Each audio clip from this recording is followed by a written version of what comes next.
Hi there, this is Lisa Wilcox, Alice Johnson from the Nightmare on Elm Street series, and you're listening to the Don't Go Out There Horror Movie Review Podcast. Have fun.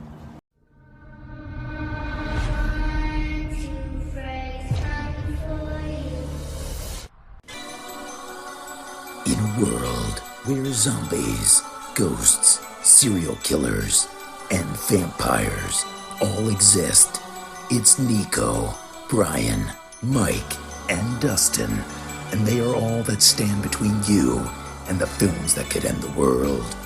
Welcome to the Don't Go Out There Horror Movie Podcast. Welcome back, everybody, to the Don't Go Out There Horror Movie Podcast. Just want to thank all of our fans and listeners. Really appreciate the support. You guys are awesome. Before we get into tonight's film review, just want to give a quick shout out to our website, don'tgoouthere.com. Everything about our podcast is on the website. All of our episodes and interviews, if you want to check those out. We've done some incredible interviews in the past. Go check them out there in a specific tab by themselves so you don't have to scroll through hundreds of episodes on Apple or Spotify, etc. We also have our store if you want to grab a shirt, a mouse pad, a hat, all that good stuff. We'd love to see your pictures, rep your favorite podcast. And Shan's Etsy page is also attached if you want to grab a tumbler. All of our social media links are on there as well. Facebook, Twitter, Instagram, YouTube, TikTok. Like us, subscribe us, follow us, all that good stuff. And the last thing I want to shout out on our website is our Patreon. We call it Blood Donors. We have the traditional monthly reoccurring kind. If you want to support us, help us pay the bills, as we say. Or if there's a movie you want us to review, that option is available as well. Just check out our website, don'tgoouthere.com. Also, if you haven't noticed, we've recently joined the Believe Network. So there's some ads on our program now. But if you want ad-free content, go check us out on Blood Donors. The ad-free episodes will be available there. We appreciate your support. We hope you enjoy the episode. All right, guys, get into the film review. We continue on in Brian's free-themed month with Brother Mike's pick. Mike, you want to announce your pick and why you picked it? Absolutely. So I went with Nightmare on Elm Street Part 4, The Dream Master. And I hadn't seen it in a while, and I think I just kind of made the conscious effort to go ahead and knock a Freddy movie out because Friday the 13th, when we're doing the Jason movies, we kind of have a date throughout the year, whether it's one or two of them. Like, we're going to knock these out on those dates around that time. Halloween, we're doing around Halloween. What's the only time we're doing Halloween movies going forward? And so we don't really have that time of year to do the Nightmare on Elm Street franchise for our logo. So I went back to the logo. I decided to go ahead and knock one of these out, and there's only a few left. So this felt like a good time. And we're doing the thing where we go in numerical order now. So I went with 4, The Dream Master. And honestly, revisiting it, I didn't hate it as much as I used to. I actually had a pretty good time with it. Kind of a popcorn horror movie, right? There's a lot of problems, don't get me wrong. And, I even would say I felt the hour and a half runtime a few times, especially towards the end. I think Alice is a good final girl, though. Like, I don't have any problem with her character per se. Obviously, the recasting of Kristen, with Tuesday Night is – I have some notes on that later that I'm going to save. But, some forgettable-ish characters. They killed off the best ones early on from Dream Warriors, of course. Shout out to my man Kincaid, one of the GOATs. And I actually think England is – I go back and forth because this is definitely the movie that MTV'd Freddy, right? I mean, he became a one-liner machine. I will say that I think the dark Freddy stuff they give him in this movie, he's really good at. But they also have him on the beach putting on fucking sunglasses. It's a great GIF, whichever one of those ones you want to call it. But it doesn't make for good a Nightmare on Elm Street content. So it's a mixed bag. It's not the worst sequel in the franchise, that's for sure. But it's certainly not the best. It's in the middle there of the franchise for me. All right, I'll go next real quick. It's got one of my favorite kills of the franchise, which I'm sure most of us like. It's got a few good things that I can dig. I like Lisa Wilcox. I don't really know. Like, I got in my notes where I understand Dustin's disdain of the lore and the different rules because, I don't know, Lisa Wilcox's character just confuses me, like, with the stuff they have her doing at the end. I'm not a big fan of this one. I'm not a big fan of 5. I hate 5, actually, and I hate 6 as well. So looking forward to doing those. But I understand, Mike, why you picked it. I said the exact same thing. You know, we do Friday the 13th movies on that holiday. We do Halloween and Halloween. So I understand why you picked it. It needs to be done, but I'm not a fan of 4 or 5, and I hate 6. So looking forward to them. But go ahead, Brian. Yeah, let's be honest. This entry just isn't very good all around. But in all fairness, it is fun, in my opinion, to return to the decade that Nico hates, the 80s. You know, for a slasher, it just feels right. Now, I ranked the first 3 in this franchise a 9 3/4, an 8 1/4, a 6. Well, 6 was 2, but I gave New Nightmare a 9 1/4. The high scores will stop here, and that's not, and that's really because, I mean, we've talked about this ad nauseum, right? I mean, this is the start of jokey Freddy, and I'm just not a big fan. But now, to be fair, this is the best of the next 3, if that helps anyone. But you really have to like almost split the franchise into 2 sections with 1, 2, 3, and New Nightmare, and then 4, 5, and Freddy's Dead. Shout out friend of the show and star of the next 2, Lisa Wilcox. See her interview way back from episode 34. Don'tGoOutThere.com. And I've heard from other pods who have tried to get her. Like, she's hard. She's a hard one to get. So we will always be in debt to her for giving us a shot way back when. Robert, of course, as well. But yeah, I'm excited to jump back into our logo, even if it isn't for one of the best entries. I don't hate the movie. I can see how it would be a guilty pleasure for someone, though, for sure. I mean, a lot of people like this entry a lot. Hell, I don't know how true it is, but I read where it's Robert Englund's favorite of the series. But I'm sure it was fun for him watching this movie. I'm sure it was fun for him to play this type of Freddy in this, at least to joke around and fuck around a lot. So I'm not going to have a very high score. I'll just go there. Yeah, I've said it multiple times how this is my least favorite of the main 3 franchises. But, I love New Nightmare. And then 1 and 2 and 3, I think are decent films. They're decent at worst. Like, they're pretty good films. So 1 through 3 are good. And then, one of my favorite rappers, Joe Budden, once said, "Everybody's run's got to stop. Ask Brandon Jacobs." This one just fell off a cliff.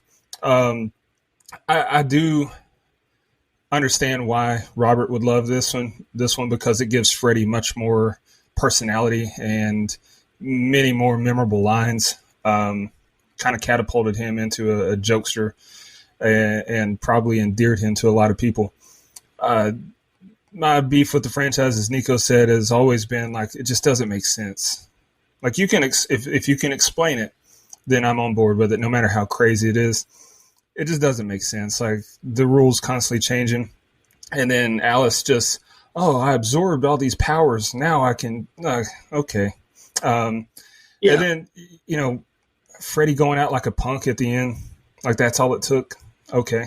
And not to mention the fact that they replaced the goat's sister, Patricia Arquette. Obviously, she didn't want the role. She turned it down. I read because she was wanting to get into more deeper roles and kind of expand her experiences and not just limit herself to horror movies. She said she loves horror movies, but she just wanted to sink her teeth into more juicy roles. I get that completely.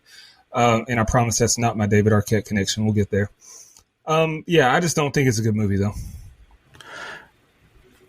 Yeah, I also read that Robert said this is his favorite one, mostly because of what you guys have said, but more so because it kind of is the one that made Freddy more pop cultural, or put him in that lexicon a little bit more. He was already there, but he became like the guy in this franchise where people were showing up to just see him because of this movie. So I think that's one reason. The other reason, it reminds me of The Undertaker. When The Undertaker got to stop walking around like a dead guy or a robot, he could actually do moves and wrestle and speak a little bit and didn't have to just stand there with an urn. Like, it's kind of the same thing where they teased it a little bit in 3. There's some funny, great stuff. And, in part 3, welcome to primetime, bitch, like stuff like that.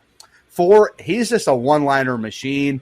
And then in 5, he doesn't say anything scary at all because I watched 5 after I watched 4. And so, no, I completely understand where you're all coming from. I promise it doesn't have a high score for me either, but it did need to be done because at some point we got to knock out this logo. all the way through. And so we're getting pretty close to the Nightmare. 2 more after this, 2 more. And I really don't want to be the one that has to pick Freddy's Dead, but I got a strange feeling it's going to be me. Yeah, I ain't doing it. I know it's going to be I'm me. telling you right now. I'm I ain't so picking sorry. either one of those 2 movies. So I'm going to have to pick the next 2. Well, mark your schedules. A year from now, we will be doing Nightmare on Elm Street Part 5, The Dream Child, if it fits with the theme. Lord, send the rapture. All right, Dustin, you got the scene by scene whenever you want to take over, brother. Yeah, Lord, bear me strength. All right, we open with Job 4:13 and 14. When deep sleep falleth on men, fear come upon me, and trembling, which made all my bones to shake. And after our opening credits, we see a decent title card, and we see a little girl drawing the Elm Street house on the sidewalk with chalk. Kristen approaches her and asks where Freddy is, and the little girl giggles and says he's not home as it instantly becomes nighttime and begins the thunderstorm. Kristen enters the house and sees creepy kids jump roping in the storm singing Freddy's theme song. Inside the house, it's a mess, and Billy the puppet's tricycle falls down the stairs. She tells herself to be calm, which I honestly believe is just so we, the audience, will know her name. Like, why does she say, Kristen, be calm? Anyway, and then a window explodes, sending her flying across the house. She winds up in the boiler room, where there's more chains hanging from the ceiling than at a BDSM convention, and she yells for Joey and Kincaid to help her.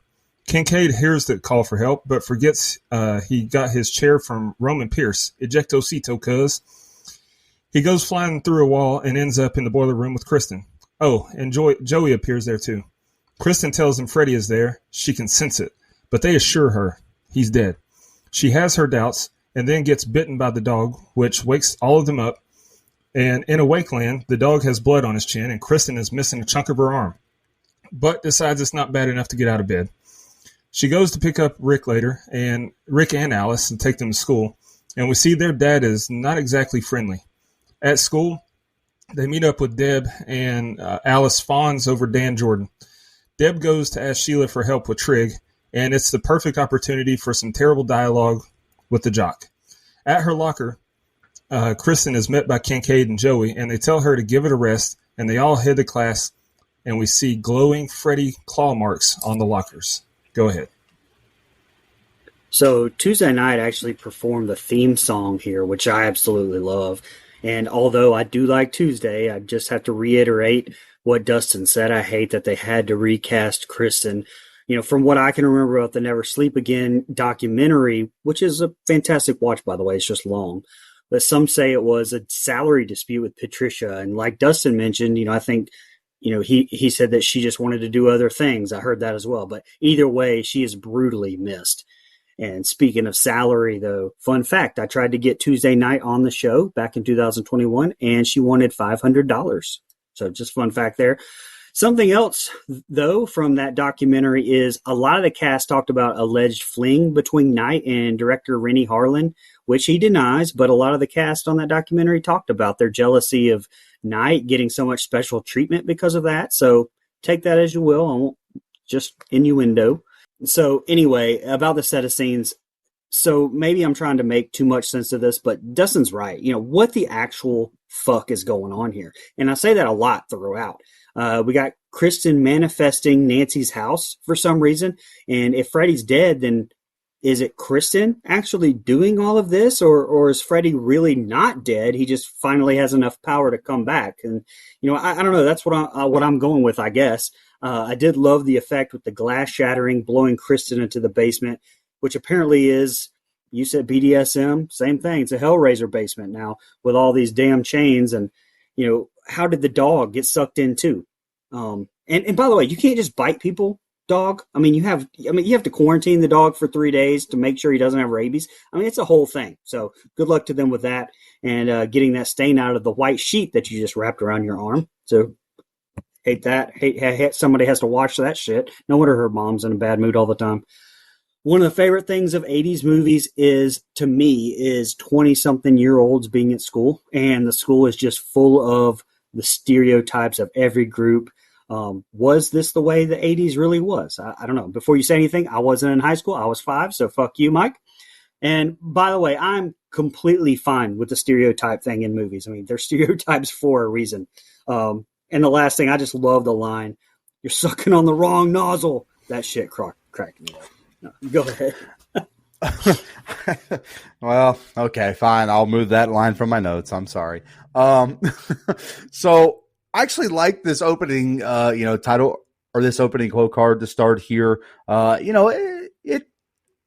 It feels ahead of its time, I guess, in some ways. But, this song for this movie is fine, but it's no Dream Warriors by Tekken Man. Not even fucking close. It's a fine 80s, cheesy slasher song, but I don't know. I do like how they transitioned it into the Nightmare score. And I'll be honest, man, this open has the feel of an 80s slasher sequel. And I don't know if that's a good thing or a bad thing, but that's what it feels like. It feels like every other sequel in a slasher franchise prior to Scream. Like, it just has that same feel and time and place because it's in the 80s, and it just kind of has that nostalgia feel, even though I don't have any nostalgia for the 80s. But again, like, it just kind of feels like a little bit of a rinse and repeat. And like you guys said, what the fuck is going on in this dream sequence? Like, asking where Freddy is. There's, it's supposed to be Kristen, but it's a new person playing her. This like creepy, it has the same, the same beats, the same repeats. It's a creepy house chase, all of it. And for some reason it's Nancy's house. I don't know. It feels like an inferior version of something we've already seen. I would say I'm glad they brought my man Kincaid back. I would whoop her ass if I were Kincaid, because I'm already over this shit that you're apparently not over. You keep bringing me into your dreams. God damn it. And I'll say this. I know that it was a recast, and I would have preferred, just for continuity's sake, to have Patricia Arquette. I honestly don't think Tuesday Night does a bad job. Just kind of a bad, placement, honestly, more than anything else. Like, you're kind of following someone who went on to be pretty famous, comes from a famous family, in Hollywood in general. So well known. And she did do a good job in Dream Warriors. Obviously, that's my favorite Nightmare on Elm Street movie. But I don't know. Maybe it's a hot take to just feel like I don't think the movie would have been that much better if Patricia Arquette is in this role. Like, is it actually going to be a better movie if she's in it? I don't think so, because this movie is not written very well. Again, high school in the 80s, and we get away from that. In part 3, we kind of go back to it. 1, there's a bunch of adults in high school. 2, there's a bunch of adults in high school, and we're back to it. And 4, like Brian mentioned. And I wrote this in my notes, and maybe only Justin will know where this is from. Major League Hunk. Who booked this shit? That's the stupid. I hate the dialogue in this film is not good. I did like the line of calling him Needle Dick. I thought that was funny. Last thing I have here, as cheesy as this opening set of scenes is, I do like Freddy's scratch marks across the locker. I thought that looked really cool. Cool effect. So tried to open it with a positive and end it with a positive. In the middle, I'm giving a shit sandwich here. Yeah, starting a Freddy movie off with a verse from the Bible. Alrighty, let's go. Let's get it. A Rennie Harlan film. Yay. Not really a name that sets me on fire to watch any of his movies. I like Deep Blue Sea, but The Strangers Chapter 1, god awful. Chapter 2 is going to be awful. I already know it. So Rennie Harlan is he's no R.A. Aston right there, right, Brian? But anywho, shout out to this little girl who drew this Freddy house on the sidewalk. His elite work. Would have went viral on TikTok with that, no doubt in my mind. And Dustin brought this up in a text, and I can't unsee it now, but Tuesday Night and Catherine Newton look very similar. They look just alike. Like, shout out to that. If I'm Joey and Kincaid, I'm like, what you say fuck me for bringing me back into the Freddy dream world? It is cool to see familiar characters like Kincaid and Joey from Dream Warriors. Man, I sure hope this movie doesn't do a disservice to them by killing them off quick. That would really suck if they did that. So if Freddy is dead, how did Kristen get bit by the dog? And why isn't she in more pain after waking up and seeing this nasty wound? Like, I don't understand that. Mr. Johnson is a dick, pun intended. Why is this man so angry? You angry at breakfast? Shout out to Cat Williams. Rick hates his dad, avoids contact all day by any means, but gives him a kiss goodbye. Alrighty, I guess that was just sarcasm, but I thought you hated him and avoided him. That was just weird. Debbie has that quintessential 80s hairdo, and I love it, low-key. I like Debbie's character, too, and I like her death. I won't say I like her character.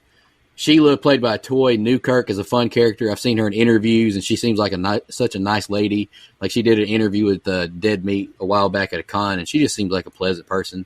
Needle Dick line will always make me think of the Water Boy. I'm sure all of us probably thought of that as well, too. It is a good question by Joey and Kincaid. How is Kristen going into the dream realm with Freddy dead? I thought he ran things. Like, what's going on here? And this is the last thing I got, Dustin. I thought it was an okay open, I guess, but I went into this movie knowing I dislike it, but I'm trying to be fair. Just let that hate out, brother. All right. We see Alice doing dishes and Rick doing karate in the garage like he's Brennan and Dale's third stepbrother when his dad gets home. He scolds Alice for the meal she made for him, and she zones out and imagines her slamming the bowl on the table and calling him an alcoholic. At his house, Kincaid is chilling in his bed when his dog comes and joins him. Later, Kincaid dreams he's in a trunk of a car and yells for Kristen.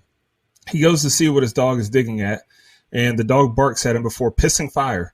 And I don't mean like chlamydia, like he literally pissed fire. We see all kinds of bones in the ground, and they start to come together, and Freddy is regenerated. The dog has seen enough. He leaves, and Kincaid looks down into the glowing hole in the ground and is petrified to see Freddy alive and well. Freddy says they shouldn't have buried him. He's not dead. Kincaid searches for an exit in the junkyard maze and then pushes a car off a stack to crush Freddy. His celebrations are premature, though, as cars start exploding and then moving to block his exit paths. He calls out to Kristen and tells her Freddy's back, and Freddy drives his knife fingers deep into Kincaid's gut. 1 down, 2 to go. Kristen is sipping her third can of soda in bed when she gets up to rip a cig in the windowsill. Meanwhile, Joey's watching TV with his headphones on. What is it with this franchise doing that? Who does that? And his waterbed starts to rumble as the woman from the poster on his wall is now naked and inside his waterbed. Before you know it, who's that jumping out the sky? Freddy. Krueger jumps out of his bed and asks him, how's this for a wet dream? He pulls Joey under the water, and we see the water turn red with blood. Go ahead. Yeah, at the start of this, the karate montage is nuts.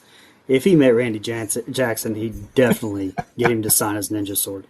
But that's the thing. Like, I mean, look, there's bad acting. I mean, there's no way around that. It just is what it is, and pretty much the rest of the franchise, in my opinion. But, like, with things with this karate montage, am I supposed to be impressed or am I supposed to laugh because it's a joke? Like, I just don't think Harlan understood the first 3 movies. You know, Wes Craven actually turned down New Line Cinema's offer to direct and rewrite this entire script because he disagreed with them wanting to resurrect Freddy in the first place and had a creative disagreement over that tone shift. I mean, that's why I've said, like, the next 3 just aren't for old Brian. And I do love Kincaid's dog being named Jason. And listen, I always hated this resurrection of Freddy with the dog pissing fire on the grave and this whole dream world thing. I kind of get it now. It's supposedly a symbolic thing and they're in a dream because the director has had to explain it. But you shouldn't have to explain it. And it's just stupid anyway. I never got that really before. And I know for a fact I'm not the only one in that. I don't think it's well written. Like, if you're going to do that, why even try to explain why he's back? Just have him back if you're going to. I mean, it would have saved you some budget because this over extravagant light show, the unmelting of Freddy's corpse, and we know that you ran out of money, which we'll get into later. So it's just dumb to me. The silhouette of Freddy that's standing there, though, and Robert saying, "You shouldn't have buried me, I'm not dead," is what we should have got. Like, that was good. Now, everything you just did there, you ruined it because Kincaid's acting is just so bad. Sorry, Mike. Sorry, Ken Sagas. I'm not sorry to Rennie Harlan, whose responsibility is to fix that, but it's just cringy. You know, also fuck off to the MPAA, who neutered his death, which was written to be much more violent, was originally shot longer with more blood, and the final cut with Freddy's glove going straight through his back was actually cut.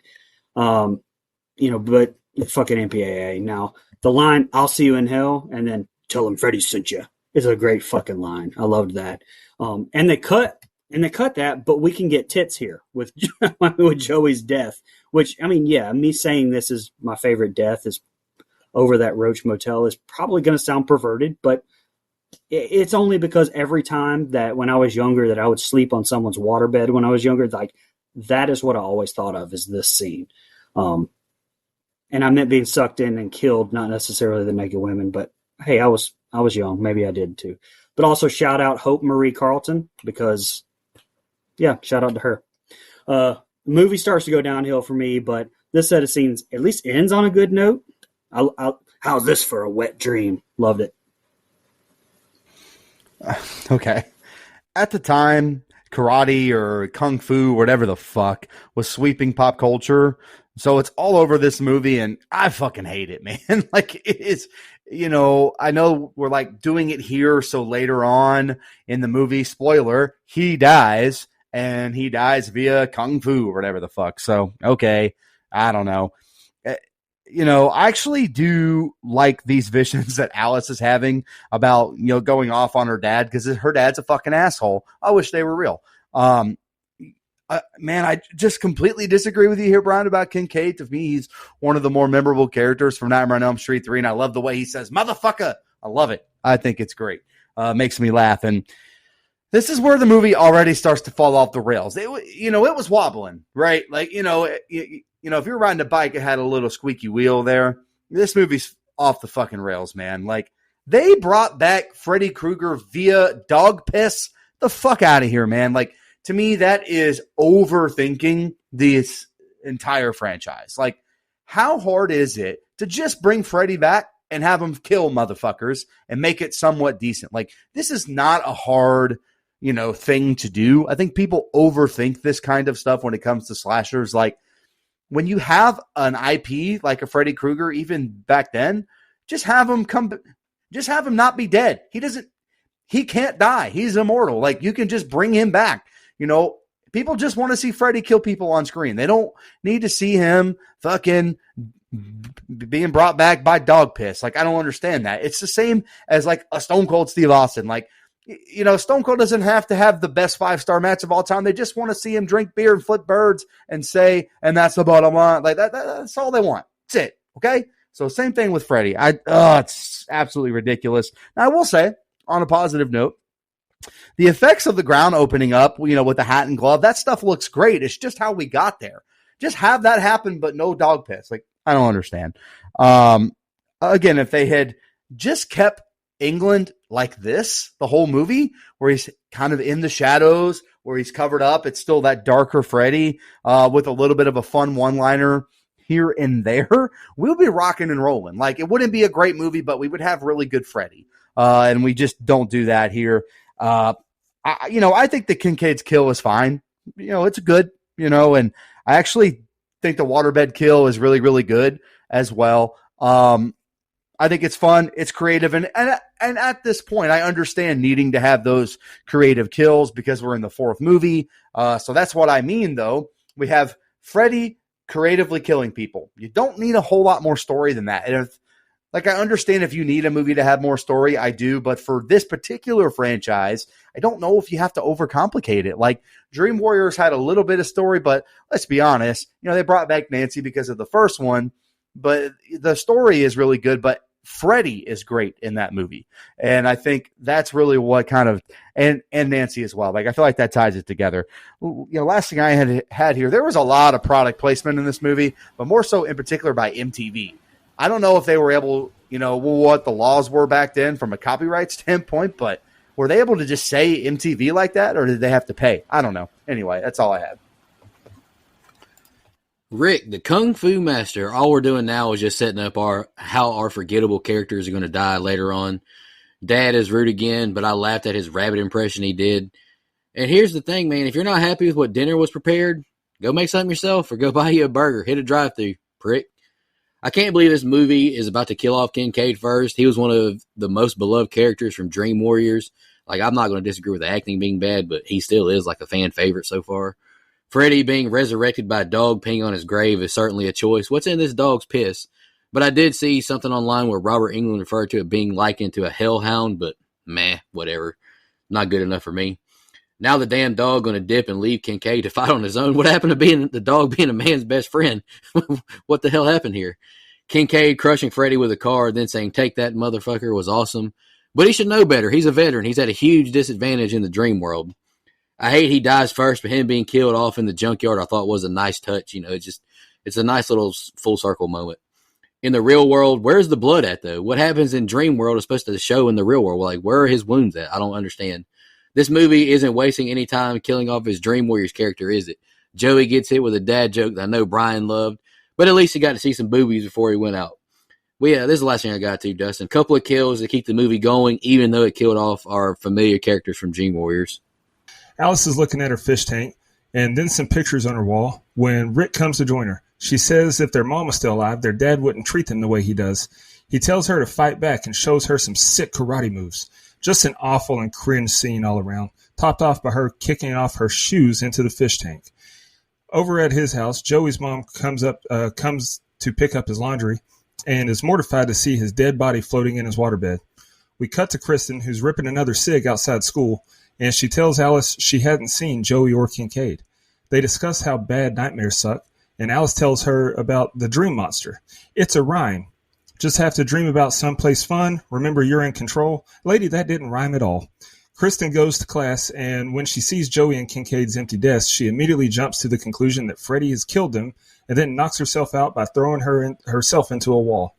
A nurse wakes her up with some smelling salts, but wait a minute, that's no nurse at all. That's that Fred Krueger in drag. He says he's going to draw some blood, and then she wakes up for real. Alice is at work now, where the dreamy Dan Jordan tells her he's looking for her brother and says, and say his name, and he appears. Rick comes in to tell her that Kincaid and Joey are dead. Rick talks to Dan for a minute, but then they all split. They go to the Elm Street house, and Dan is along for the ride. Rick brings Dan up to speed on Freddy's lore and tells Alice tells Kristen the rhyme, and this time it actually does rhyme. They all leave after Kristen's mom tells them to scram, and at home, her mom tells her she's got to get some sleep, and we find out Kristen has been drugged with sleeping pills. She stumbles up the stairs, and we get a swirling overhead camera shot of her drifting off to sleep. She tells herself to dream someplace fun, and she's on a beach.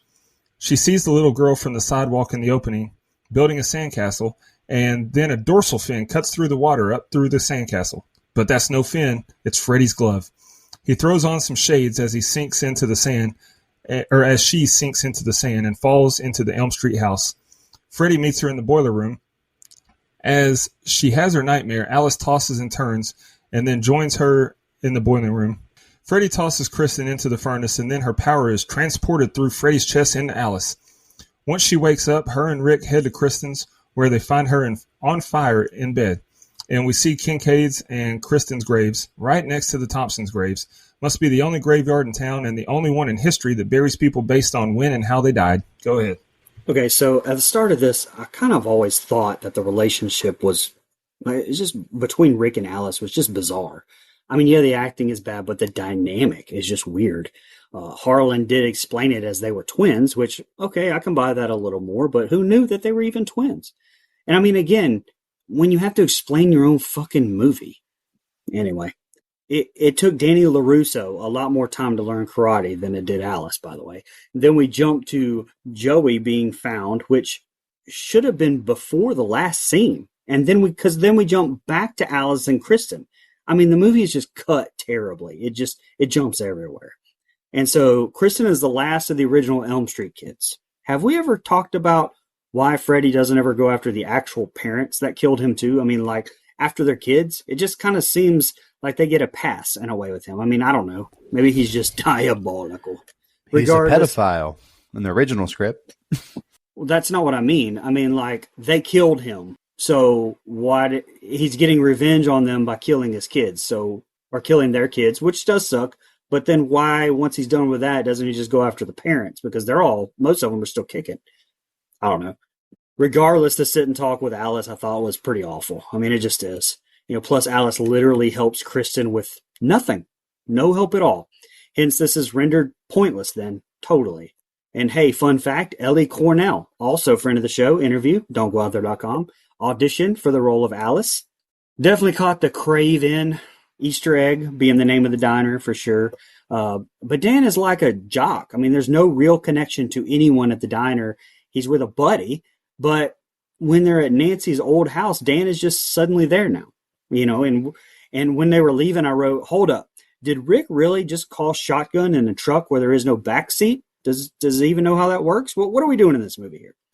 And there's another Easter egg at about 34 minutes in Kristen's room. You can see a magazine with Johnny Depp on the front. I will say, like the 360 camera shots as she's spinning out, though I will say that, which, by the way, you drugged her? What? And the rest of this set of scenes is just what the fuck to me as well. I mean, Elm Street's last brat, quote unquote, and her death is we get a Freddy shark, quicksand, Freddy on the beach, and Kristen thrown into the furnace, and her magical soul goes into Freddy's stomach, and she transfers her power via an orb to Alice.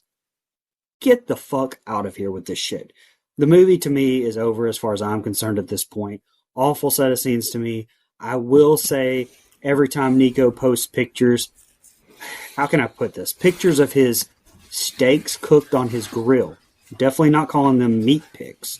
But I'm definitely going to be thinking of the line from the scene, how sweet fresh meat. Because that's just the type of guy I am. Yeah. Jesus Christ. All right, man. Look, I've already mentioned that I really don't need these movies to have too much character development, honestly. They try to give a little bit here. Like you mentioned, Brian, who even knew they were twins? Who knew?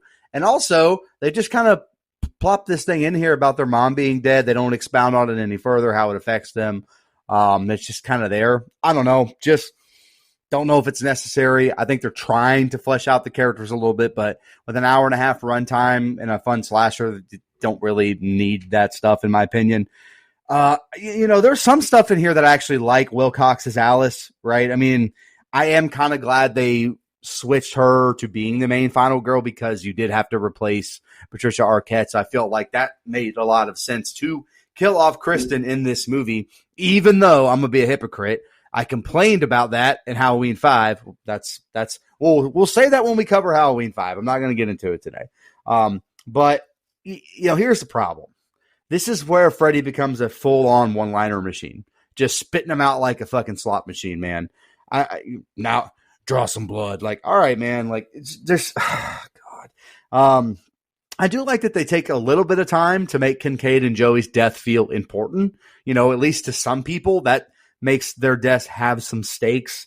So that's kind of nice. I do wonder, had they nabbed Patricia Arquette, do we think this is the final scene in the franchise for Kristen? Is this really the way they take out an important character to one of the better movies of the franchise from part 3? Highly fucking doubtful. I mean, look, they tried to give, again, her mom giving her sleeping pills, all that stuff. It's just a lot of fart noise for me, man. Like, I have no other way to say it. The minute I saw the beach, the very first time I saw this, the minute I saw the beach, I said, oh my God, this is going to be fucking horrible. And it was. Like, outside of Freddy putting on the sunglasses being a great gif, I don't know. This scene is a 4-pack of ass to me. I would call this scene literally jumping the shark, which Freddy becomes a fucking shark. And I like I said in our review of Nightmare 3, I like a mix of dark and fun Freddy. I think that's the perfect balance. They get it absolutely right in part 3. And they just completely overkill it here. It's too fucking much. And then, like, the way they take her out, she becomes one of the souls, and there's a bunch of kids climbing out of Freddy's chest, and it's just way too much. And not the way I would have chosen to kill off one of your main characters of the franchise. And somehow, some way, now Alice has these powers, and I put in the chat, I'm going to watch Halloween Ends after this. Same thing. Very, very Corey Cunningham of them to just give Alice these powers out of nowhere all of a sudden because she maybe has a loose tie to Freddy Krueger somehow. I don't know. Just this set of scenes is pretty fucking terrible. Yeah, but I got a lot of notes for some reason. I'm about to sound like an old head, but seeing that board full of pictures reminded me of the good old days. That's what making memories was about, boys. Now everything is on that damn phone. Rick teaches his sister karate that I'm sure she wanted to learn, and which comes in handy later on in the movie. I mean, She's a real black belt, I tell you what. I know a lot of the Foot gang is jealous. The fish got to smell her shoe and they don't. We hate to see that. Joey's death reveal to his mom is a cool reveal. I'll give the movie that. Even though I think it happens too fast, I wish they would have lingered on the mom and how she reacted. Maybe she calls the cops. I don't know. I mean, I feel like they drag out this runtime in other spots. I mean, they could at least show the mom doing something. This scene in the classroom is cringe. The loud sound as Kristen sees Joey and Kincaid missing, Rick grabbing her arms, and her falling back into the wall like she did. Man, I did not like it at all. And I really hope Robert got paid well, because I know he had to read this dialogue and think, my God, this is awful. I want to draw some blood. Come on, man, my brother. Sheila continues to bring a fun energy on screen. Her nerdy look and goofy nice buns line. I really just like her character. I like her. I'd like to meet her someday at a con. I can't figure out Debbie. She seemed to like mean girl Alice with Dan, but now she's being friendly again. I don't understand how ladies operate. I'm just going to leave it at that. Exposition dump on how Freddy, the famous villain in movie number 4, operates. Not a fan of that either. Alice is a brand new character, and all we know is she dreams daydreams, and she's seeing Freddy visions already. Like, I don't understand this. Come on, Kristen. You couldn't tell how cloudy that water was, and why isn't Mom more aware of how Freddy operates? Maybe she needs the exposition dump. What are we doing here? I do agree with Dead Meat James, as he mentioned in his kill count. I like the choice to use overhead shots to show Kristen's delirium as she passes out asleep in her room. But again, I hope Robert got paid well, because the Razor Glove is now a shark fan as he swims into the beach. Alrighty, not a fan. That Shades look is a gift that I use quite frequently on Twitter, especially to Mr. Eric Redding, who's a big Freddy fan, so I hope you don't take this review to heart. But this is the start of a Freddy that I just can't take seriously anymore. Freddy loves using different variations of meat lines when it comes to his victims, I see. Flash forward to Freddy versus Jason. I won't say it, but we all know what he said. Kristen, we're losing recipes. What are you doing just charging right at Freddy nonchalantly like that? And what was this beam of energy exchange from her to Alice? Like, I just don't like it at all. But damn, Kristen has a house. My Lord, this is Brian Hathaway kind of money. Did y'all see this house she has? And Rick's reaction to seeing her on fire was pathetic. Wasn't that his girlfriend? Like, what are you doing? And appreciate Brian giving my meat a shout out. Follow me on TikTok or YouTube if you want to see the meat. Why'd you phrase it like that? I'll be throwing my meat down. Pause. I know exactly why he reacted like that. Yeah, it's his girlfriend, but in his mind, he's like, man, some peace and quiet. All right. Alice was watching some home videos with Kristen in them when Rick joins her and shuts down her Freddy theory. But she tells him a part of Alice is with her. At school, Alice starts to rip a cig in the bathroom, but remembers that she doesn't smoke. In class, it's test time, and Sheila's paper starts doing all kinds of weird stuff, and her pen starts bleeding. Her arm is sucked into the desk, and Alice is the only one who notices. Next, they get a substitute teacher, and his name is Mr. Kruger. He steals Sheila's glasses and deflates her by sucking her dry through her mouth. We can all feel good knowing that we're not the worst kisser in history. In real life, Sheila starts having an asthma attack, and Alice just has to be the center of attention as she starts freaking out about Freddy. Sheila is wheeled out on a gurney. Another one bites the dust. Alice tells her remaining friends that it was Freddy, and 4 movies in, all in the same town, they still don't believe it. Dan visits Alice at work, where he presents her with more doubts and learns why Freddy is after her. At school, Dan stands up for Rick, and Rick starts to show some signs of believing the hype. In history class, the teacher is appropriately teaching about dreams, and his monotone delivery sends Alice right into dreamland while Rick dozes off on the commode. Cheerleaders visit him while he's deuce-dropping, followed by a burnt Kristen. The stall turns into an elevator, and the floor he lands on is apparently in Nico's homeland, and I don't mean Kentucky. Freddy starts using invisible karate to rough him up, but he fights back and kicks Freddy's glove off. But Thing from the Addams Family takes control and drives the knives into Rick's abdomen, which wakes Alice up in class right before the windows get blown out. At Rick's funeral, he pulls a page out of the Undertaker's playbook and sits up in the casket to tell Alice it was all a joke. But seriously, though, he's dead. Debbie shares some terrible dialogue with Alice and gives her her goth bracelet for good luck. At home, I'm not sure which step of the grieving process includes nunchucking, but that's where she is. And then she tries to leave, but her dad begs her not to go. Go ahead. Okay, so we start off here and we get this greetings from hell postcard. Okay. And how did it light on fire in the real world? I don't know. But here's another issue I had. It was daytime when we saw Kristen go into the dream world and fall asleep or spin out in a room, get drugged, basically. And now we have Alice and Rick running to her house. It's dark now. Her whole entire room is on fire. No fire alarm. The front door is open in a neighborhood where kids seem to die pretty damn regularly. No smoke anywhere. Lots of nitpicks here with that. At her funeral, I did see the tombstone of Nancy and her dad, so that was a decent little Easter egg, though. I was going to say that it's weird that they are all right back in school after all of these kids dying, but I mean, then again, I don't know. I mean, it's been like a decade of this happening on this road, so I guess it's not that crazy. And okay, we learned that Alice is basically getting the, I assume, powers or at least the personality traits of everyone dying now. So she starts acting like Kristen. Does this mean that she finds her own brother attractive? Just wondering.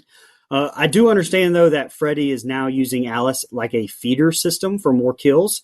Actually, a better way to put this, I think Alice is essentially now a human trafficker, which isn't a bad plot point, I guess, but the classroom scene was fine until the end. I mean, England was so good here with that tongue thing, ugh, which sounds weird, but watch the movie. But the end of the set of scenes is like, I mean, Sheila's lying there dying, and everyone just kind of looks and talks to Alice and just sits there and lets Sheila die. Well, that kill was gnarly, though. It was pretty cool. Oh, then back to normal school day. And then the next day, school back in session. I mean, this place is nuts. Like, nobody cares. But around 51 minutes in that brief classroom scene where we are, for some reason, getting a dream lecture, well, the teacher giving the lecture is none other than New Line Cinema CEO Robert Shea, a nice little callback to friend of the show Lynn Shea, don'tgooutthere.com, being the teacher in the OG. And last thing, I'll tell you what, falling asleep on the toilet is wild behavior. And we talked about wasting the budget earlier. Well, Rick's kill here was supposed to be in that elevator, with the elevator falling all apart, but they were out of money. So instead, they didn't set up the karate thing earlier, Mike, on purpose. It wasn't even written until they realized they were out of money to do the elevator scene. And so instead, we got this whole stupid-ass karate scene where he does die. You know, and then the classroom exploding, which, I mean, shit, I'm sure they'll just continue to teach anyway. This school don't give a fuck. Hey, man. Hey, you know what? Brian, me and you voted to have sex in the kitchen with the kids walking in. I mean, I don't know what we can really say at this point, pal. Mike, I will never have sex with you in the kitchen. That's not what I said. Please do not live That's tweet exactly what you said. I'm sorry. That is not what I voted said. for. You knew what the fuck I meant, god damn it. Fucking twisting my words, you rich asshole. Sorry. Well, all right. I did remember that because I've also watched Never Sleep Again more than once now, which is a really long documentary, and I also recommend it. But I forgot all about that. So how are we still in the phase of people not believing these people telling them about Freddy in their dreams, right? Like, should we not be past this, like, doubt? I'm pretty sure everyone just kind of acknowledge or should be acknowledging that Freddy Krueger's a weird phenomena, but it's real. It exists. So we should probably try to help these people out. Also, I feel like everyone in the 80s, Brian, I'm sure you can attest to this, was just singing their ass off, right? Just fucking popping cigs like nothing, walking through the halls, walking through the stores, just fucking rank all the time. I hate that shit. And they used to, I think I've ranted about that on the show before. They put the smoking section over right up next to the non-smoking section. So what the fuck was the point of having a smoking section in the first place? I fucking hate these people. Anyway, this girl is about to die via calculus. That's tough, man. I would not want to go this way. I actually did kind of like this classroom scene a little bit. I think England is fun and great here. It's a little bit of a good mix of the fun and dark Freddy. And again, kids from part 3 keep dying in the stupidest ways. It's fucking ridiculous. So I would love to eat at a little diner that or like Alice works at. Every time I see one of those in a movie, I'm like, I wish my town had one of those. I mean, they have something that's trying to be one of those, but it's not one of those. They did a good job recreating these ones. A little Bob Shea cameo there, which Brian already called out, but also a little too on the nose with the classroom dialogue, him talking about dreams. Like, okay, yeah, I guess. Sure, man. this fucking karate kill is horrendous. When he's in the elevator, and I almost wrote it down, I literally screamed, "Kill him in the elevator! What a cool kill!" And we get this fucking karate dumb bullshit that I can't stand. Just ready to wrap this one up, honestly. And maybe someone correct me, but is this Freddy's highest body count up to this point? Not counting the pool scene in part 2. Like, I feel like that's like a totally separate thing for some reason. But if you want to count that, then that's probably his highest thing. Last thing I really have here is fucking Nunchucks McGee over here. Fucking Steve Blackman out here whipping those things around. That's just dangerous, man. Can't be doing that. Also, last thing. Fuck this dad. He sucks. Yeah, I'm not sure about Freddy's body count. I'm not sure how many of those kids he got. God damn it. All right, Alice is a Freddy expert suddenly. Movies be moving. How didn't Rick know more about Freddy, though? Like, Kristen was the final girl from our previous installment, and that was your girlfriend. You don't know more about Freddy? Like, what the hell is going on? Alice and Sheila's exchange in the bathroom felt pointless considering she's about to die right now. Freddy, though, that walk to Sheila from the desk, the man had aura, he had Riz, tossing the hat, flexing the knives. That's the Freddy I like right there. Him killing Sheila by taking her breath was a cool kill, but why wasn't Alice able to get up during the dream? Did I miss that? Did they just not say, was she just crippled there? I don't know. Why are the current crop of teens in this town so anti-Freddy as well? He's a town urban legend. Dozens of kids have lost their lives to him in this town. Are they just in denial or are they just dumb? I appreciate Dan asking this question, but Alice's explanation makes no sense. Nancy established it was fear that made him strong. Why do we need links to new victims suddenly? Rick's line of, "I'm next, watch your back," to Dan cracked me up. All of us will say it, but, Mike and Brian literally did say it. But, hey, there's Bob Shea as a teacher, the New Line Cinema founder. Rick's death scene is awful. What are we doing here? I saw in Dead Meat's Kill Count that this was a part of a, writer's strike, and they had no kill yet, so they just kind of winged it that day. But this is awful. Like seriously, do better than this. Rick exiting. Like I said, Nico, at least I don't know what Dead Meat said, but at least on the New Line documentary, they said that was because they ran out of budget. So I don't know. No, he mentioned that as well. Like, they had already filmed his funeral scene, but had no death scene yet. So I guess they couldn't get Robert to come back. So that's like, what are we doing here? Okay, I misunderstood. My bad. No, I appreciate you chiming in. Rick exiting his coffin now, cracking terrible lines to Alice is awful. This just has to be filler for the runtime, right? Because what are we doing? Debbie says, "I don't work out for hours to get beat by a Night Stalker." Insert that GIF or that picture of the correlation, because there's no correlation here. Alice's line, "mind over matter," I thought that was terrible as well. Alice using nunchucks is so damn dumb, but when I met Lisa Wilcox, it was a fun photo prop. So at least that was a positive from it. And there's the last thing I got. Dad crashing out and finally showing a bit of concern for his children, so at least I can appreciate that. All right. Dan is waiting for Alice at the diner, and just like a woman, she doesn't keep her word. Deb takes this chance to bench press what looks to be about 35 pounds, and Alice finally sneaks out. But like Biggie Small says, it was all a dream. Dan isn't at the diner, so she heads to my personal corner of paradise, the movie theater. The movie they're showing turns out to be a scary one, and someone turns on an industrial fan as her hair, popcorn, and soda go flying before she's blown out of her seat. She's sucked into the big screen and gets a standing ovation from the audience.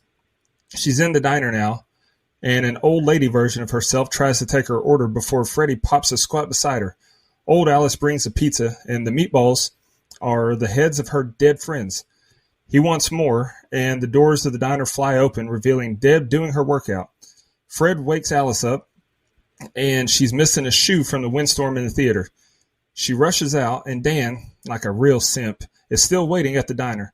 They race to Debbie's, but Mr. K is already there. Then Alice arrives at the diner again. Okay. Fred starts reverse spotting Debbie's bench press, and her arms snap at the elbows, and she turns into a giant roach. Alice runs towards the house, but arrives at the diner again, and Dan has deja vu. Debbie gets caught in a roach motel, and her face rips off, and Alice does the same song and dance with Dan again at the diner. Debbie dies, and Alice collects her, and tries to mow down Freddy, but man must be built out of adamantium, because he did a number on that truck. Dan's loaded into an ambulance, and Alice prevents him from getting any pain meds. They arrive at the hospital, and Alice steals her dad's keys and RUNNSOFT. She peels off in her dad's car as he calls after her, and the next set of scenes is the ending. But Mike, Nico, what's Animanium? I have no idea. The Animaniacs, the WB cartoon television show from the 90s? Great show. Close. Real Okay. close. Okay. Anyway. All right, so the pizza scene at the cafe is admittedly pretty damn cool. I mean, I remembered this scene. I just thought it was for some reason in 5.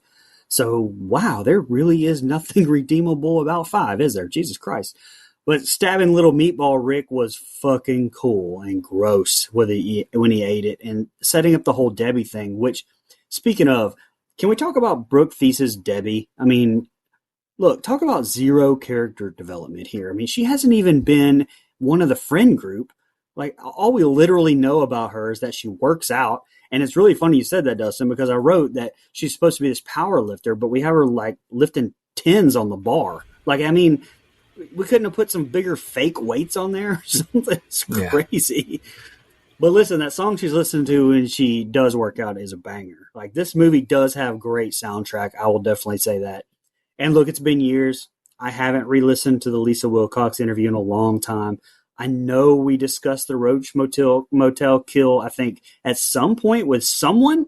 Was it Lisa? I can't remember. Somebody speak up if it was. But Heather, she said that was one of her favorite kills. Okay, Heather. Okay, I knew it was somebody. But regardless, I do know that on the Nightmare documentary, when Debbie finishes transforming into a cockroach inside the Roach Motel, it's actually Brooke Thies in the cockroach makeup and costume. Thies said that the entire sequence was easy to do, that the only difficult part for her was when Debbie pushes her body up and sees Freddy's like eye looking inside because of how slippery the floor was. I don't know. It's definitely memorable. Her bones popping out is wild. A lot of people's favorite kill, I know. I can't say that I don't think about this sometimes when I bench, because if I did say that, I would be lying. But definitely a redeeming part of this for sure. I got to tell you, though, if you're falling asleep lifting weights, you need more pre-workout. I mean, that's insane behavior. And if you're a guy, get your testosterone checked. You know, something's going on. Yeah, so kind of like with the karate story, I guess, if you want to call it that. As soon as Homegirl mentions that she likes to work out, fucking Debbie's fate was sealed. I knew exactly what this kill was going to be. I was like, oh boy. And any little personality trait they give these side characters, that's how they're going to be killed, like Nico kind of already mentioned here. And then Alice decides to go to the movies. To the movies. When you're sleepy?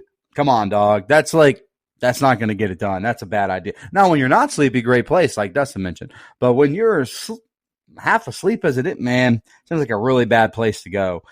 We have more one-liners here from Freddy that some are good, some are not so good. And this meatball scene is just fucking disgusting. This shit is ridiculous, man. Like, I am ready for this movie to end. Working out gives you endorphins, but you will crash eventually. So even if she was working out to stay awake, that's like a really bad idea, whether you're doing pre-workout or not. Trust me, as someone who crashes out every day around 1 p.m. in the afternoon, pre-workout does wear off. That's all I'm going to say. This Roach Motel scene is good. Like, objectively speaking, it's creative, it's fun, it's really cool. Not something I ever would have thought of. They must have used all the money on this kill and had no money for Rick's kill, but whatever. I think it looks good and it's memorable, right? It's gross, it's disgusting, but the way they do from start to finish with her arms lifting, like what Dustin mentioned, was 35 pounds or so. That, by the way, if that's her bench form, that's pretty poor as well. She's going to have some problems if she didn't die and get turned into a roach. So that wouldn't have been good anyway. Imagine being in a Freddy movie and you turn into a cockroach. I just can't imagine it. I don't know. I was writing notes for this movie at around 6:20 in the morning. I was very delirious. I went and worked out right after this, and I did not think of that because I don't fucking bench like she benched. So anyway, I'm just ready for the end, man. Yeah, Dad caved pretty easy and let Alice get away. Nancy's mom would never. She would have had that whole place locked down in a heartbeat. Hey, let's have Alice go to the movies and see a movie from the 30s to fill in the runtime. I do think the effects of the soda and popcorn being sucked into the screen, I thought they were good. But did Exhibit show up on set and say, "Yo, Alice, I heard you love being on the big screen, so we put you on the big screen while you're on the big screen"? Again, I hope Robert got paid well because this pizza scene is so cheesy, pun intended. And I'm understanding Dustin's disdain of the franchise more and more with all the rules of Freddy's lore. Why does Alice need to bring him new victims suddenly? Debbie's kill is my favorite of the film and one of my favorites of the franchise. And like we mentioned just a few minutes ago, Heather Langenkamp is a big fan as well. She told us in our interview at don'tgoouthere.com. I do like the razzle-dazzle that Alice and Dan are in a loop going to Debbie's house trying to save her. But it really is wild that Debbie's kill was foreshadowed because she found a roach in her like bag of chips or pork rinds, whatever the hell those nasty-looking things were. Only thing I don't care for with this kill is I wish they would have shown Debbie post-death. Like, I guess they really did run out of budget. I think that would have been cool to see her. How did Alice see Freddy in the road while awake? Am I being too critical or are these real critiques? And the last thing I got, oh, never mind, she hit a tree. To quote Dustin, women drivers, am I right? Let's get to the end. Yeah. All right, guys, here's the ending. Dan is wheeled into surgery, and Alice goes home. Dan gets some anesthesia, and Alice takes some sleeping pills. Before she goes to sleep, though, we get a very 80s montage of her loading up with clothing and accessories of all her fallen friends. Dan's being operated on by Dr. Fred Krueger, and Alice jumps through her window and into the OR. She runs off with Dan down a tunnel, which Freddy puts on spin cycle, and now they're in a church. Dan starts bleeding and then fades like Marty McFly before his parents kissed at the dance. He's alive, though, just not asleep anymore. Alice hears the creepy kid singing, and then just a patented Power Rangers flip into action and starts hitting Fred with some women's rights and lefts. They go back and forth, and it's a pretty ridiculous fight scene, if we're being honest. Fred takes her best shots and then says he's eternal before he bitch slaps her back to Bangkok. But it turns out all you got to do to beat Freddy is show him his own ugly mug in a mirror, and his body will spawn more arms that help finish him off. Okay, what are we doing? Multiple bodies start to fight their way out of Freddy, and I mean, who could survive that? All of his victims' souls are freed, and she tells him to rest in hell. Down the road, Dan and Alice appear to be dating now, and as Dan tosses a coin into the wishing fountain, she sees Freddy's reflection, but nothing comes of it, and the movie ends. Okay, so they're shooting the movie at this point, and guess what? They don't have an ending that I learned from the Nightmare documentary. And something I think that is very obvious in retrospect is a way to put that, I guess. Supposedly, the story goes that the writers, director, producers, they couldn't figure out how to kill Freddy at the end here. So we, as a family, started shooting without even an ending. And then eventually, during a meeting, they discussed all of the possible ways to kill a villain. And we're reportedly thinking that, well, all of these things came from external forces and decided to just do the opposite because, okay, come up with a way for Freddy to be killed by an internal force. Thus, the concept of the souls of his victims to revolt and tear him apart from the inside. And at this point, I can't even remember how he was brought back in part 5 now. So I guess we'll get to that eventually. But the whole climactic scene where the souls free themselves from Freddy's body was actually filmed using a 20-foot mechanical torso so that the heads moving around in Freddy's chest could be played by real actors and stuntmen. And did anyone else see that Linnea Quigley is credited as one of these souls from Freddy's chest? And I mean, I know IMDb fucks up some with that stuff. I just was wondering if someone else saw that because I didn't notice her. And I kind of mean like by 88, she'd already been in Living Dead, Silent Night, Deadly Night, a bunch of movies. So kind of just seems like a bigger name for that small part, especially if I didn't notice her. Maybe you guys did. But anyway, it's an ending. We'll say that. Yep, here we are. I think it's a nice little nod that Alice kind of took something from every dead friend of hers, I guess, picked up some mementos and some things to use in this fight against Freddy along the way. I like that. This green lighting is fucking distracting throughout the whole back half of this here. Look, you can do anything with Freddy that you want to, okay? He is a dream killer. But even all of this feels way too fantastical. I don't know how much better I can say that. It just feels too unrealistic, even for Freddy the Dream Killer. At this point, he's not a horror villain. He's a comic book one. And I don't mean that as a slight. I just mean he's over the top, not scary. He's making me laugh throughout this set of scenes, and I just wish he was just a little bit darker and creepier throughout this last half of the movie here. And fight scenes in general with Freddy pissed me off because they spend about the first 5 to 6 minutes of them reminding you that you can't beat Freddy up. Oh, like everyone else, I can't do anything with Freddy because he morphs back into place. He's immortal. Got it. And so I just wish they would get right to the kill of Freddy. Like, come up with a plan and kill that motherfucker. We don't have to try to fight him. We know it doesn't work. I just wish there was a little bit of that version from part 3 and even part 1. But anyway, admittedly, a cool shots of all the victims in the tunnel. I actually like that shot. However, everyone trying to break out a Freddy's body is fucking nasty, man. Like, I don't know why we have to, this is, kind of the gross nightmare, I guess, for like, it feels like some of those later episodes of SpongeBob where they're just gross instead of funny and humorous. They just do gross shit. I don't like it. It's like Ren and Stimpy from back in the day. I feel like Freddy is also killed almost the exact way or like the same way every time. He just kind of turns into this dust stuff or whatever the fuck. Like, I don't know. I would just start out doing this and not trying to fight him with my hands. Anyway, I was really hoping we would at least get a Freddy Krueger in the fountain there because I feel like all these movies should have a cliffhanger for the next one because despite, Brian, what they said in the Nightmare documentary, no way they fucking thought this was the last one. No fucking way. Yeah, if I'm Alice, I'm very concerned for Dan. Time to figure out how to stop the Nightmare Man. Man, that was kind of wrong. I didn't even notice that. They got this intense score while Alice gets dressed up, and all she does is put on a leather jacket and Rick's old headband. Great way to spend 2.5 minutes of runtime. Get away from him, you son of a bitch. Like, that had to be a ripoff from Aliens, right? Like, that just seems too on the nose. Good effects on Dan as we see his abdomen area bleed more in the real world. But what I don't know is why was he awakened? Like, he's more hurt now. He's more injured now. Wouldn't they want to keep him under anesthesia to, like, fix his wounds? Like, that just doesn't make sense to me. Alice Kung Fu kicking Freddy is cringe. How many lessons did Rick give her? Jesus. The hole in Freddy's chest didn't look good to me, but him closing it back up I thought looked fine. Freddy says he's eternal, then immediately gets got by some kids in a mirror. Pathetic. Jason would never.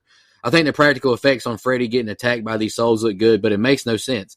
Him seeing his reflection is what kills him? All right. Peeing on his grave brought him back to life, and his reflection kills him. Soft. Kobe Bryant gift. Soft. And, of course, Alice sees his reflection because Freddy's eternal, I guess. This movie wasn't good. It wasn't the worst we've ever covered, but what a monumental step down from Dream Warriors. Like, just huge step down. Hey, I know that me and you have fought over Jason and Michael forever. One thing we can agree, Freddy's the softest of those three motherfuckers. Fuck this. He's died in some stupid and ridiculous ways. I mean, I know Laurie Strode ends up getting, Michael occasionally, but, like, let's be honest, not always, right? Like, he's still out here pimping. Freddy gets killed by his own reflection, brought back by dog piss. This motherfucker sucks. Boys died because people weren't scared of him no more. Pathetic. But anywho. All right, let's jump over to our social media comments and questions. I'll knock out the gram first. Some guy named 4B4 commented, listen, I'm just happy I get to use that Lisa Wilcox intro finally. Only been like 6 years. That's true. It's been over 400 episodes almost, for Pete's sake. K Scanlon 653 commented, this is one of the worst films I've ever watched. I'd rather be forced to watch Halloween Ends on repeat for the rest of my days than ever watch this one again. I'm fairly certain this is what I said in my review of this film. Listen, man, I don't like Halloween Ends, but it's a better movie, like quality-wise, so I couldn't argue with you. And then Brian replied, that seems dramatic. And then Kevin said, I mean, you're not wrong, but I do hate that movie. I gave it a 1 out of 10. I get it. Adam Mann commented, this one took Freddy to a new level for better and worse, TBH. If you could have had one of the Dream Warriors live in this movie, what one would you have chosen? For argument's sake, let's say Arquette was returning. Mike, you said you can't wait to answer, so go ahead. Yeah, I wanted Kincaid to live through this whole movie, too. Let's keep that motherfucker alive. Let's go. One of the Dream Warriors. Hell, Nancy was in the Dream Warriors. Give me Nancy. That's fair, That's cheating. right? That's cheating. I'll go with Kincaid. Based on a book by Patrick, Nico. commented, yes. Patrick, you like this movie? I'm kind of questioning you now, brother. Respectfully, of course. And the last thing we got is from Gormy Goes Keto. as an Alice fan, I'm excited to see you guys tackle this one. And it's got one of the best kills of the whole series. I won't argue with either of those motions. Nope. Same. I've got X and Blue Sky. On X, the artist formerly known as Twitter, Randy Smith said, top 3 favorite Freddy movie, only behind Part 3 and the original. MTV Freddy at his best before it goes way downhill with Dream Child. Major negative, no Patricia Arquette. I do agree there. And he gave it a 7 out of 10. And he didn't say go Dogs. What are we doing, Randy? You slacking? Are you not that confident in your squad this year? Anyway. If you want to, dude, if you want to watch Patricia Arquette, just turn on Holes. Kissing Kate Barlow's right fucking there. Anyway. I watch Boyhood. That's a great movie. Over on Blue Sky, Sean the Glee Man said, I actually don't mind this movie. It's not as good as the previous entry, but it's still a solid enough one. And to the surprise of no one, Sean, I don't really agree with you, but that's okay. That's okay, buddy. I told you, man, like, this is a guilty pleasure for a lot of people. It really is. I feel like I'm in the minority not liking it. But especially here, look at a Facebook, Matthew Heffer. Excellent choice, Mike. This is my favorite one. I've rewatched it getting ready for the show. Appreciate that, by the way, Matthew. And think the effects still look great. No CGI, just practical effects. I would say that the robot hand coming out of the desk was probably CGI, but the cockroach transformation, the body of souls, the Domino stuffed crust soul food pizza, I do like that one, are my highlights. Killing off Joey and Kincaid so quickly didn't feel right to me. And as for the different Kristen, I'm glad Patricia Arquette didn't come back just to be burned to death. As for the dog peeing fire, well, that just reminds me of my ex-wife when I found myself peeing razor blades like Tom Hanks in The Green Mile.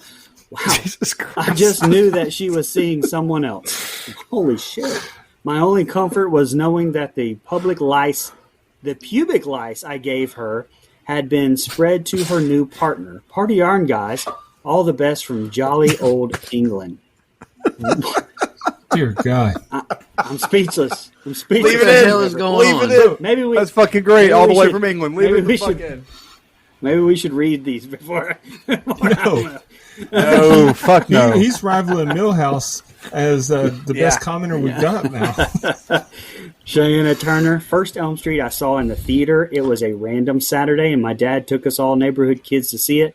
My sister and I still love the Dramarama song. Yes, I agree. The soundtrack was great. Y'all got any fun facts? Got a couple. I only have one, so let me go before Dustin does his Arquette. 1988 was the first year in which all 3 of the then top horror franchises, Nightmare, Friday the 13th, and Halloween, all released new films in the same year.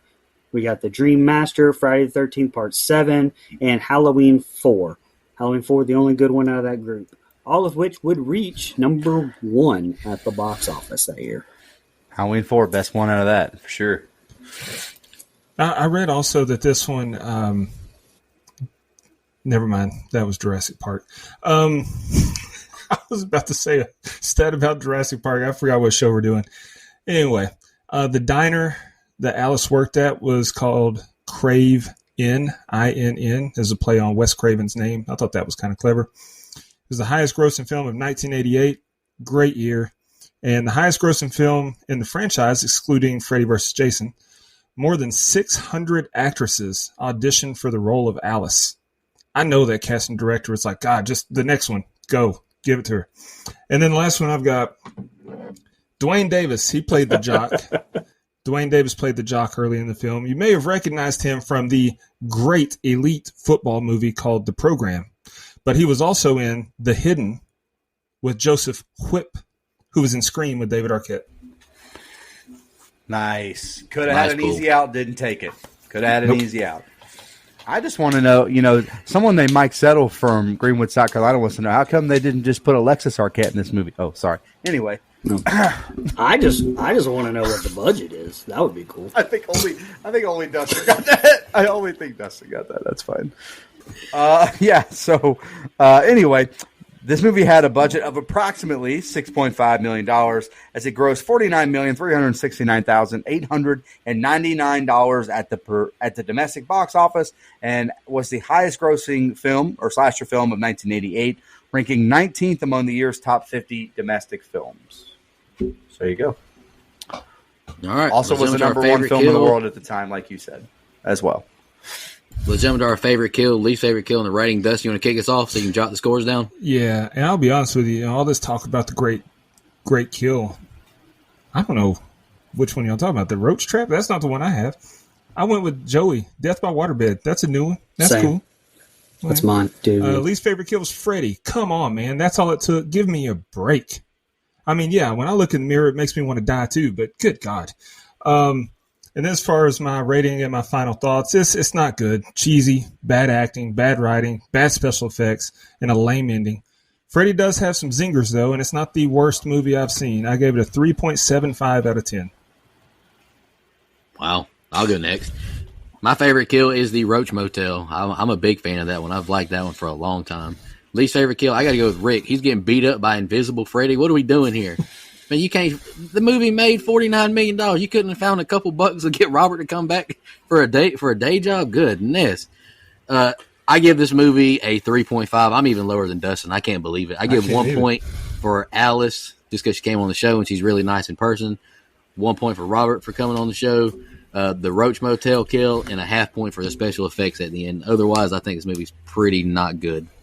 Respectfully, to all the guilty pleasures. All right. My favorite kill was Joey as well. My least favorite kill was Kristen. I felt like she deserved to go out better than she did. And I said during our part 3 review that was the last one that I really liked. This one is just not my cup of tea. But again, I can see how it is for people. It still has that 80s soundtrack and cheese. And Robert is top fucking notch to me. I mean, he looked like he had a ball. I can see how it was a lot of fun for him to record. I still like 1, 2, 3, and New Nightmare more than this one, but it does slot 5th for me after a large gap, and I gave it a 4.75. Yeah, my favorite kill is also the Roach Motel and Debbie there. My least favorite is Kristen for the reason that Brian said. Just felt like a better, more important character should have had a more weighty on-screen death. It started out as like a fucking quicksand shark kill, just fucking stupid and ridiculous. Yep. Again, I picked it because it needed to be done, and now we've done it.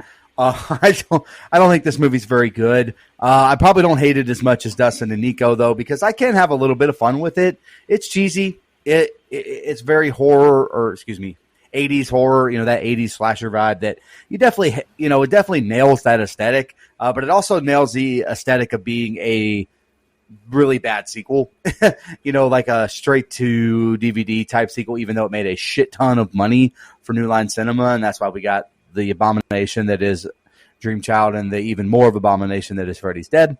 But I can have fun with it. It's not very good, however. And so I give this movie a flat 5. That gives us a composite score of 4.25. IMDb sit at a 5.6. Letterboxd 2.7 out of 5. And Rotten Tomatoes, 56% of critics gave it favorable reviews. How? Anyway. Houseway. Y'all got any final thoughts before I shout out our blood donors and I'll announce my pick for next week? All right. Appreciate y'all. All of our blood donors. It means a lot to us. You help us take a big burden off of us, pay these bills. I'm going to shout out my man Mike Azelson, legendary blood donor. We just dropped his review a couple weeks ago, The Invitation. Go check out that review. Appreciate you. Sean Irwin, legendary blood donor, will be doing his pick in a few weeks. Appreciate you always, Sean. Camper level reoccurring Nina, the Horror Movie Crew podcast. Michelle Mirza, Steve Schmidt, Matt from the UK. Can't forget you, brother. the comments you leave us. Appreciate it. And Anthony Andrews, new blood donor. Appreciate it.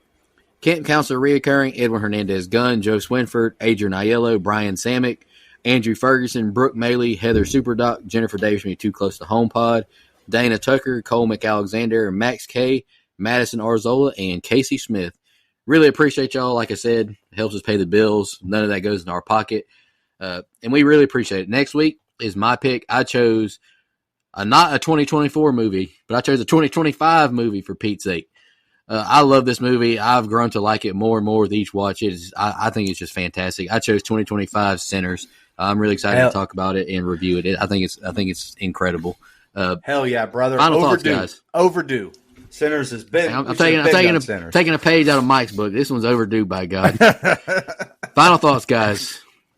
All right, appreciate it. We'll be back next week. Jason X. Thank you so much, everybody. I'll see you next week. And in the meantime, take care of yourself. Just want to remind everybody.